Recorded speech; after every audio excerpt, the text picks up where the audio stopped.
Okay, what's up, everybody? Good morning. Welcome to a Thursday edition of Morning Scone presented by Brock, Baton Rouge Orthopedic Clinic, Parrish Construction and Roofing. If you need an orthopedist, go to Brock and Roof, call Parrish.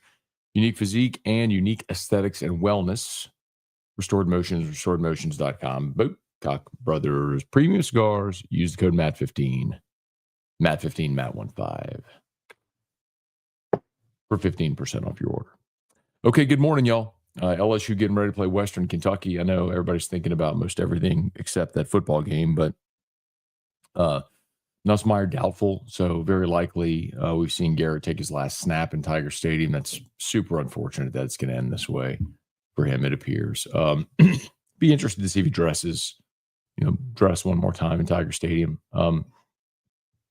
But that also means Van Buren will burn his red shirt, and a good opportunity to get a full evaluation of Van Buren if he's able to start 3 games here at the final stretch of the season. And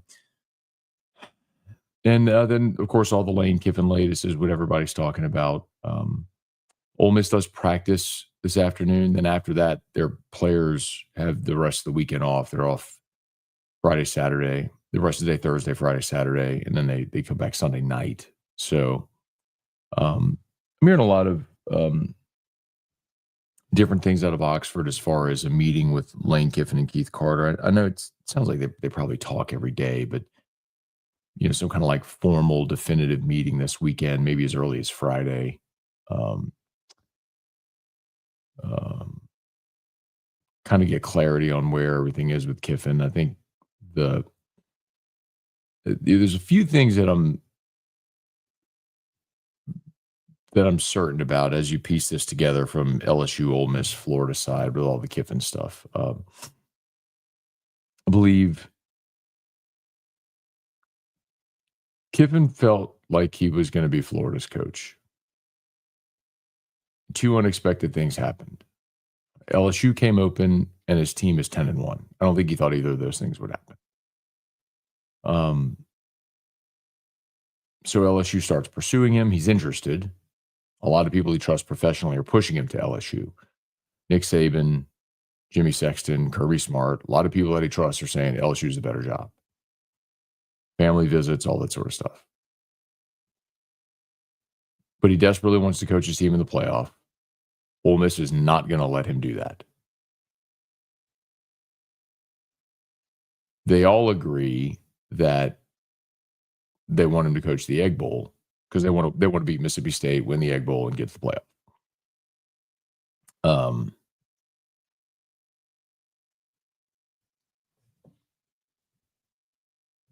But can this drag another week is the challenge a lot of them are having. So interesting times, but I think there's a really good chance that some Friday, Saturday, sometimes this weekend, maybe in a Sunday, we'll have. I think there will be finality. I don't know if we'll find out then, because I think in a perfect world they'd rather play the Egg Bowl, after the Egg Bowl, make an announcement. But getting that answer allows Ole Miss to begin its coaching search in earnest, if it's looking for a coach, and everyone else to move on with or without Lane Kiffin. So fascinating. All right, let's say some good mornings. Excuse me. Right, please smash the like button, subscribe to the channel, Facebook, like the page, share the post. Good morning. Tiger Bobby, good morning. Tell us something good today. The sun came up. You live in the greatest country in the world. There's a God that loves you, and so do I. Lots of good stuff. Christopher, good morning. Happy Friday Eve. Patrick, good morning. Happy Thursday, everyone. Morning Scone. Definitely, Dale. Kelly, Thomas, good morning. Austin, good morning, y'all. Taylor, good morning. Chris, has LSU spoken to any of its second and third option coaches? Personally, I've wanted Summerall this whole time. So, of course, the thing to keep in mind is that the athletic administrators don't typically actually talk to the coach um, until you're about ready to hire him. Normally, all of this is done through negotiation with the agent, and then you talk to the coach. But yes, Seth, you got it, man. Good morning. Brad, good morning. Kiffin's not nearly as charismatic in front of a microphone as I thought. He's very robotic.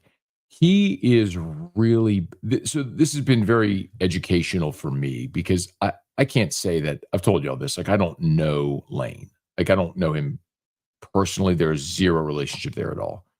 Um, I have interviewed him. He's been on my show, press conferences, media days, all that stuff. But I don't know him. Um, but I have learned an awful lot about him throughout this process. And one of the things that kind of gives me pause is he is not the guy that is going to glad hand and schmooze boosters and kiss babies and do events like that. He ain't that guy. And neither was Brian Kelly. And that upset a lot of people. Now, you can get away with that if you're winning. You can't get away with that if you're not winning. Brian Kelly just learned that lesson. So,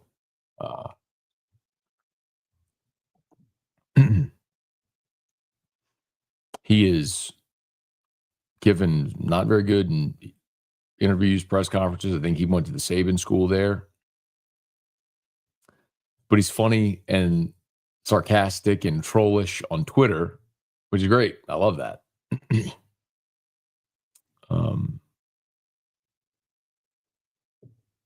I also very, very much believe that this is not going to be a decision based on family considerations. I mean, Knox in high school, his ex-wife being from Florida.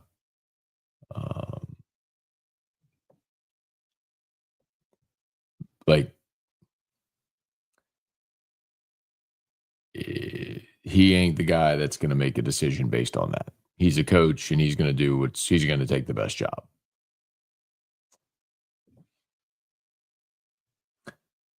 Hey, Robert, good morning. Do my cold plunges as I listen. All right. Really feel bad for Nuss. Love to see him play series. Deserves better. Yeah, man. Enjoy the cold plunge. I've talked plenty about the Nussmeier situation. I'm not going to go preachy down that road again, but I don't know, man. I don't know how he plays a series. I mean, maybe if you had put him in to take a knee if he wants to do that, but I would leave that up to him. He may not want to do that. But it does stink, man. If his final outing in Tiger Stadium is that A&M game, it's a bummer. Tiger Diver, good morning. Any updates on what happened with JS and John Summerall and UF? So I've heard a few different things. I can't say anything definitively. There are people close to Summerall who swear a meeting was never planned. It was all just fabricated. I think I've heard some people, one explanation that Florida was maybe just sort of stringing Summerall along, using him kind of as leverage in the Kiffin situation, and Summerall was finally like, man, forget y'all, I'm done.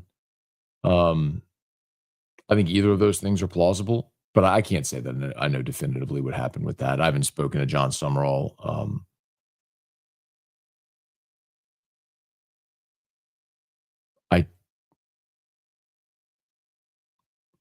I did speak last night to two people, let's say, close to John Summerall, who would be familiar with his negotiations. I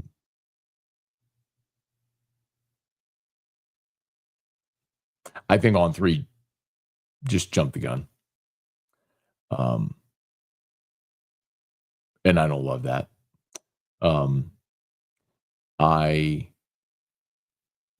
I wish there was a I wish there was a greater um, standard and burden that every journalist had in look. Here's a good example. Like, look what happened with that guy on Twitter yesterday with me and the Jeff Landry thing. Like, that guy put out a tweet, single sourced at an event he wasn't there, throwing out hearsay, and it was completely wrong. I mean, ask somebody else. Call the governor's office. Get a comment. I mean, he would have replied, or someone in the governor's office would have replied to him the same way they did to me. But most people don't, like, it's that state of journalism, man. It just is. It's internet journalism is just, I mean, I'm part of that world too. I get it. But I think it's very confusing for the consumer when you don't know who and what you can trust. Makes it really difficult. Anyway, I think On3 jumped the gun on that story when the Florida On3 site had the report, and then less than an hour later, On3 is debunking the On3 report. Coaching search is fun. Hopefully we don't have to keep doing it every 4 years. Amen to that. Hey, Rhett, good morning. Who'll be the realistic second choice after Kiffin? Yeah, it's the question everybody's asked and nobody has an answer to. The names I've given, Eli Drinkwitz, Kenny Dillingham, John Summerall, Blake Baker. I think those four are pretty good place to start, somewhere in that mix.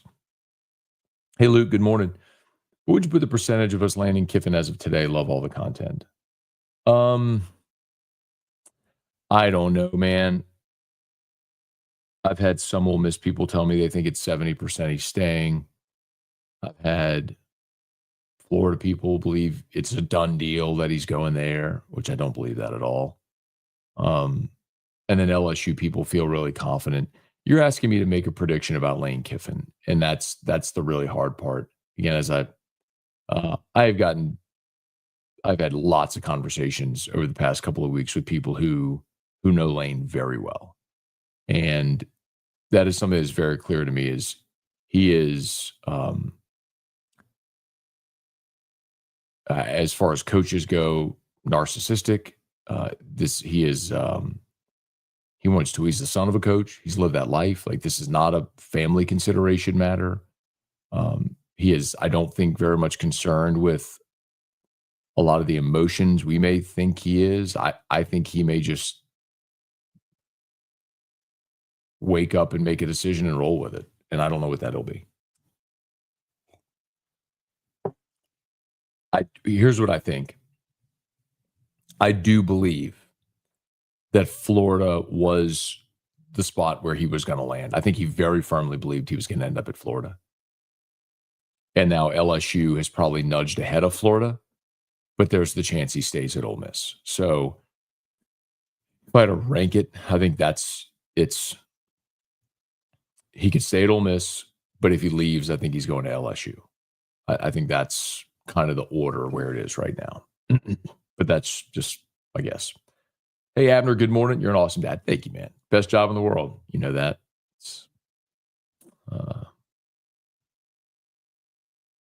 Best job in the world. Very blessed, man. Hey, Scott, good morning. Yeah. God picking me and Erica to be Drew's parents. Best blessing in the world. Morning, Matt. CBS analyst saying deal signed at Florida. I sent it to you. Seems like BS. So there's no deal signed at Florida. The way that process works, hang on one second. I will come back to that. Hang on one second. I got to go turn off Drew's sound machine and stuff. Hang on one second. Hang on. Parish Construction and Roofing. At Parish, we've got you covered. From the top of your roof, all the way down. Parish Construction and Roofing. Parish built. Parish built. Parish built. From your hometown. ParishBuilt.com. All right.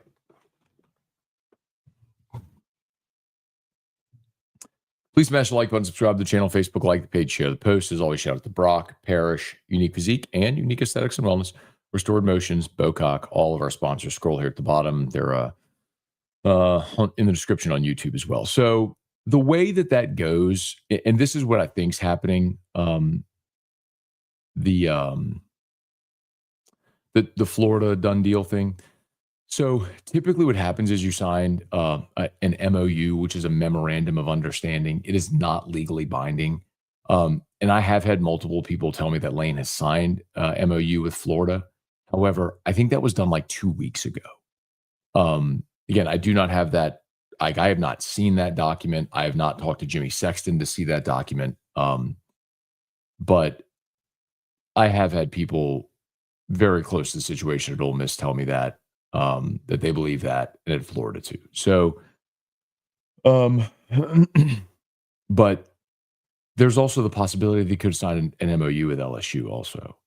I don't, there's nothing binding with him at Florida.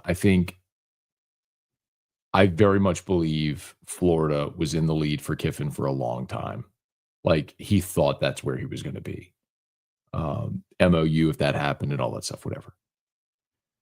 And then LSU got in the mix and they kept winning, which complicated things. Because if they were 8-3 right now, like if they had lost to Oklahoma, they were sitting here at 8-3, LSU, then they think it's over. Like, he's gone. I gave it my all. We won a bunch, but I want to win championships and I need to go. And people, I think, would understand that. But what's complicated it is they're 10-1. They're about to be in the playoff, and then LSU fired Brian Kelly and got in the mix. And a lot of people that he trusts professionally are telling him LSU is the better job than Florida.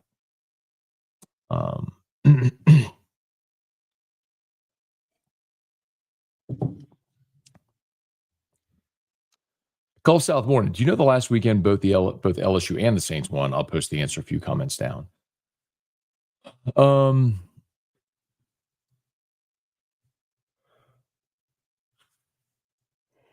the Saints have only won twice this year. I'm trying to think who LSU played when the Saints beat the Giants.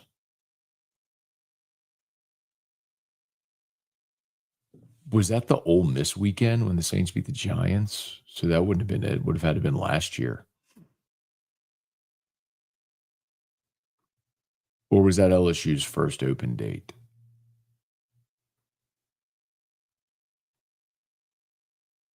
Let's see.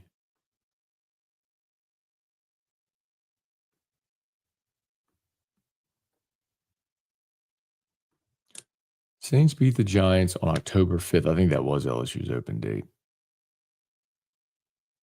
Yeah, that was LSU's open date. So, yeah, no, I don't know. Last year at some point. Hey, Sean, good morning. NELA Tiger News, good morning. Club, good morning. Thoughts on Dillingham? I think Dillingham's great. Young dude, offensive-minded dude, gets this NIL portal culture era. And if you get Dillingham, you might very well be able to get quarterback as well, Sam Levitt. So, yeah, I'm here for it. Brad, do you think Denbrock was a coordinator this year? LSU would be better on offense. I think that's safe to say. How much better? I don't know. I don't know how you overcome the line play, the Nussmeier injury in camp, whatever, however much that lingered, whatever. But hey, Joel. Morning, Matt. This is random. Haven't coached you live in a while. Is Condon for real with all his beef, or is he a giant troll? I truly can't tell. Some of it's bonkers. Yeah, I think Richard's just joking. Kyle, at what point do you think LSU loses interest in Lane based on the drama? Are you worried it may happen to them after a year if we get him? Well, maybe that it's naive, but no, I don't think that if he came, he would leave. If he left, he would leave to go back to the NFL. There's no other college job he would leave for, right? So if he left, would he want to go to the NFL? Maybe, I don't know. Um,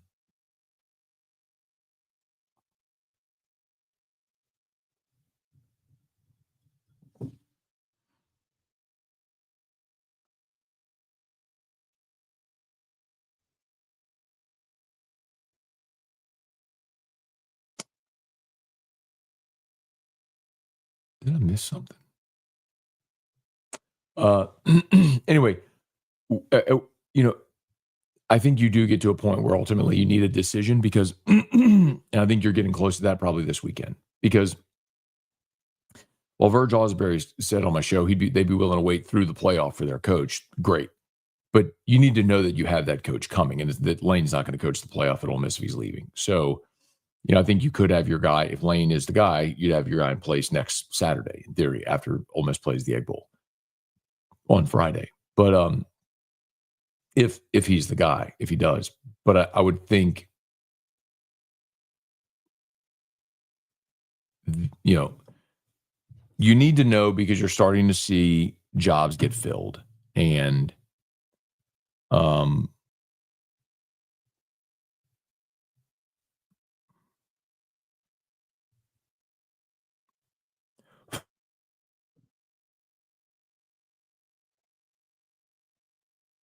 and so they would need to move on because you wouldn't want to miss out on who your next potential candidate is. Now, who is that person? What does that look like? I don't know the answer to that. But let's say hypothetically, you want to be in the mix for Summerall. Well, Summerall's obviously got a lot of interest, so you need to move. Do you know what other quarterbacks might be hitting the portal? I don't. When are we hiring Saban? Probably by the end of the week. Matt, can you answer the question that I texted?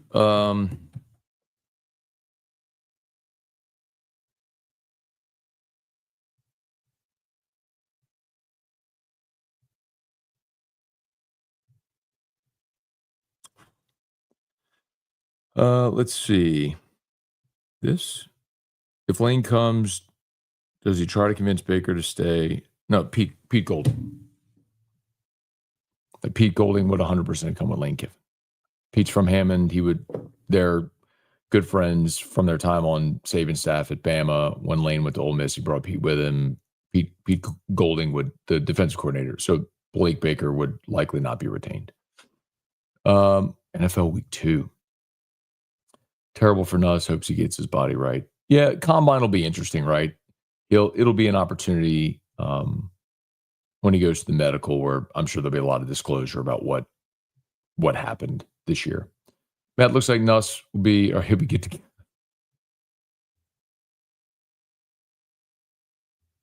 Questions? Dr. Parks, is he?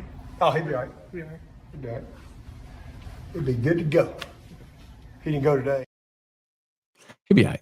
He'd be good to go. Morning, Matt, from Illinois to Baton Rouge. Okay, awesome. Safe travels. Mark, I think he's staying at Ole Miss. He might. Said it all along. He's got 3 good options. I don't know what he's going to do. Plot twist, Kiffin's pulling the ultimate troll on Florida and LSU. He's still mad they didn't interview him. He's actually taking the Giants job. Lane answering these questions like moving once, stuck in quicksand. He won't answer anything because he doesn't have an answer for anything, and it just keeps getting awkward. It'll be even more awkward next week if this persists. If Lane comes to LSU, do you think he'll ever address the Listen Lane video? I don't know what the Listen Lane video is. Sorry. Refresh my memory. Shane, good morning. One Sports Mark, good morning. I bet feeling Lane is playing everyone will stay at Ole Miss. So I definitely do not believe that he is playing everyone. I do believe there's a chance he could stay at Ole Miss. And I've said that all along. But playing everyone would intimate that you never had any intention of leaving and you're using all of that as leverage, that interest as leverage to get a better deal. He's already got a deal on the table that would make him the highest paid coach in college football. And if that were the case, he would have signed it. He could have gone to Ole Miss and say, hey, look, they're going to offer me this. Or Sexton could have said, listen, I have this interest, but if you make it 14-5, we'll sign today. Okay, done. But they haven't done that, and this persisted. It's like his interest in leaving is very real. That doesn't mean he's leaving, but his interest in leaving is very, very much real. This isn't Lane playing everybody or Sexton playing everybody for a better deal. He already has a deal on the table, making him the highest paid coach in the country. Yeah, just curious if money's the same, why LSU over Ole Miss? I mean, it's a great question, especially in this era where you could say, look, they just beat LSU twice or 3 times in the last 6 years, and they're about to make the playoff, and LSU hasn't. I think the answer, though, is pretty obvious when you think of it logically. Like,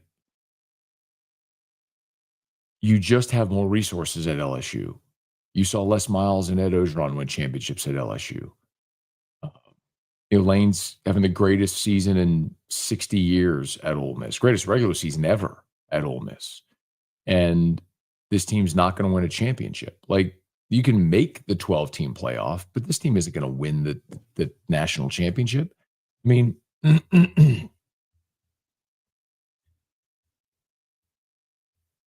the odds right now, the national championship odds, Ohio State, Indiana, Texas A&M, Notre Dame, Georgia, Oregon, Texas Tech, Alabama, then Ole Miss.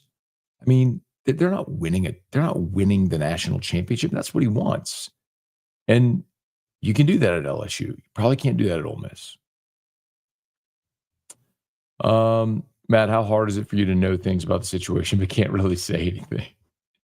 Todd, here's the thing. So just to clarify, maybe this is just semantics, but there's definitely things I've been told that I won't say because I haven't completely confirmed them. And while there are things I believe, I'll give you an example.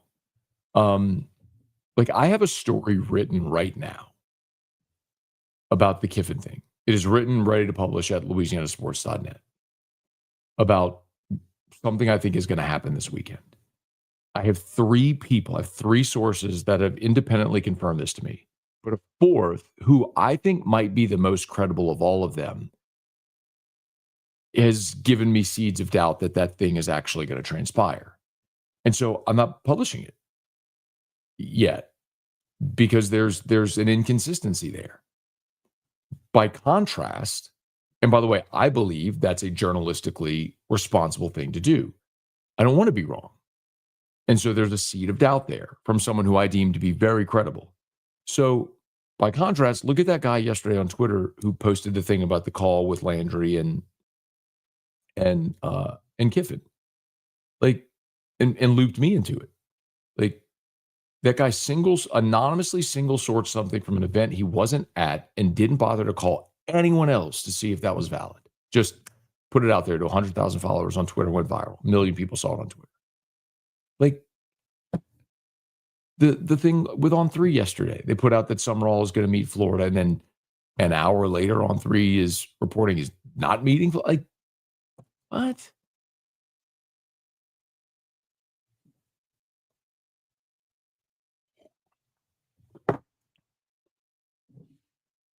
So yes, but you hear a lot of things, and so it's hard.